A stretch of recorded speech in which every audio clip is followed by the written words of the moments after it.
That the West understands democracy. No, that's the problem. I'm not anti-Western. I'm against the bad things that were done by the Western countries. You're not anti-Western, and yet in June '03, before you left office, you said Anglo-Saxon Europeans essentially are proponents, and I'm quoting here, proponents of war, sodomy and genocide. Which is true. You must admit. But you're not anti-Western. I'm stating the fact. This is their character. And I will continue to say so. So when you come here you sit in the Hard Talk studio in the heart of London, you regard yourself, do you, as in one of the headquarters of war, sodomy and genocide? Well, I come here, of course, expecting to be lambasted by you because that is the way you work.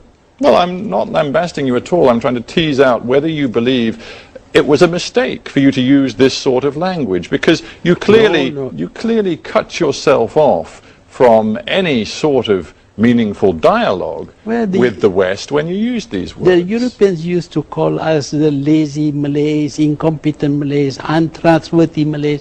We couldn't say a thing about you. So when I was in a position to say what we think about you, and I said it, and you don't like it, when you said it to us, you expect us to like it.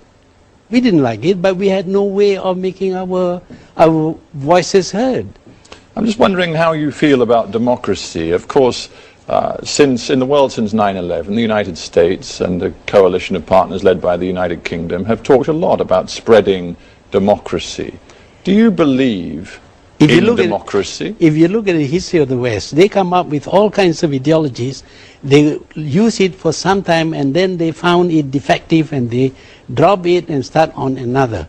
One day they are going to forget about democracy, because in some countries democracy actually ended up with anarchy, and there were practically no governments. It's not a system that can fit everybody. You must have a certain understanding of the limitations of democracy in order to make it work. Is that why you were not a Democrat? Why you in the end did behave like a dictator? Well, that is something that the West would like to say about me. I'm a dictator. Well, I'm just quoting your own words from 2002. You said, it's good governance people need. You said, feudal kings, even dictators, have provided and can provide good governance. That is very true.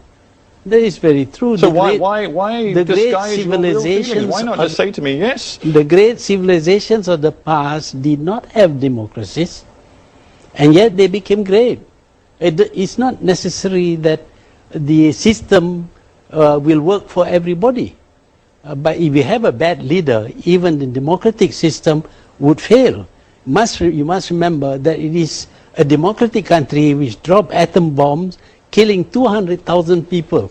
How do you think the Malaysian public will respond to you saying, look, you know what, democracy isn't the best system, and in fact dictatorship can often work better? I went through 5 elections, and I won all the elections with a 2/3 without a majority. free press, locking up many of your opponents. That you go again about locking up many of my opponents. Who were they? I don't know how many times I have to tell you that I've studied the Human Rights Watch reports, the Amnesty International reports, studies from the State Department, from the Canadian government. These are biased reports. The first thing I did on becoming the Prime Minister in 1981 was to release political prisoners who were detained by my predecessors, 22 of them, including many members of the opposition. And the 1984 press law, which required newspapers to get a new license every single year, made it very easy for you to quieten them down, didn't it? No, it has always been there. The press law has been there because you toughened we it up live in in a country. You know you did. Oh, no, I didn't. I didn't do that. But I don't know where you get your information from. But the fact is that we have a multiracial country. And if we are not careful, there will be racial flare-ups. And you look at most of the countries with a multiracial population, they are never peaceful. Even Northern Ireland, it took you such a long time to stop the war in Northern Ireland. Talking of peace, you did worry about the stability of your country, didn't you? That's why you were very strong, very tough with Islamist extremism inside Malaysia. Yes, it is necessary. Well, I just wonder in that case then, why before, again, just before you left office in October '03, why did you tell the Islamic Summit Conference that, and I'm quoting again a very famous speech, it's a little bit long, but 1.3 billion Muslims cannot be defeated by a few million Jews, you said. We're actually very strong. The Europeans killed 6 million Jews out of 12 million, but today the Jews rule this world by proxy. They get others to fight and die for them. You went on to say, but the Jews have become arrogant, and arrogant people, like angry people, will make mistakes, and there may be a window of opportunity for us. I'm stating facts. I'm willing to say that again and again, that this is what has happened. Anti-Semitic and racist, that was called by many governments and people around the world. This idea about anti-Semitism is created by the Jews themselves. We cannot say anything. In fact, journalists have been arrested for saying something against the Holocaust and jailed for 3 years. Where is the freedom of press? So those words I quoted, in your view, are not anti-Semitic? No, they are not anti-Semitic. I'm just quoting facts. The fact is that the United States obeys what Israel wants it to do.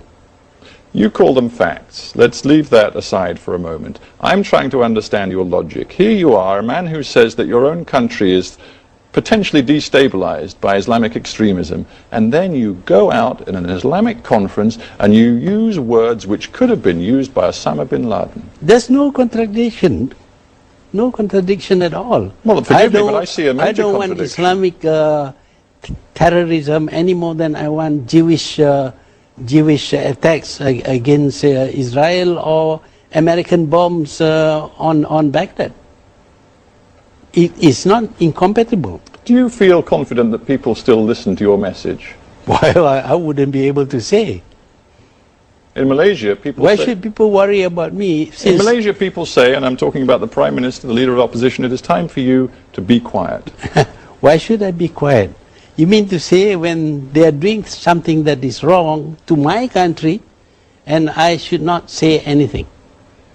I would be irresponsible if I were to do that. Dr. Mahathir Mohamad, thank you very much for being on Hard Talk. You're welcome. Thank you very much.